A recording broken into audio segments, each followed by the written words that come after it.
जय मल्हार भावांनो, मी गावाकडे आलो होतो. अतिवृष्टी झाल्यापासून आलो नव्हतो. महाराष्ट्राचा दौरा होता, पण अचानक माझ्या गावाकडे आलो. तर गावाकडे आला असताना अत्यंत धक्कादायक घटना असं म्हणावी लागेल. या पावसाळी काळामध्ये जमीन 7 फूट वाहून गेलेली आहे. लोक हाय मोकलून रडायला लागल्या, पण शासनाकडून तुटपुंजी जे मदत आहे ते पण आली नाही. आणि एकरी 30,000 रुपये भेटलं पाहिजे, नाहीतर माझा तीव्र आंदोलनाचा इशारा उदगीर तहसीलच्या समोर असणार आहे.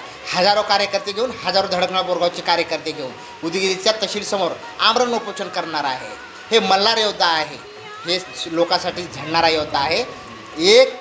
एकरीला 30,000 रुपये अवघ्या 4 दिवसात भेटलं पाहिजे.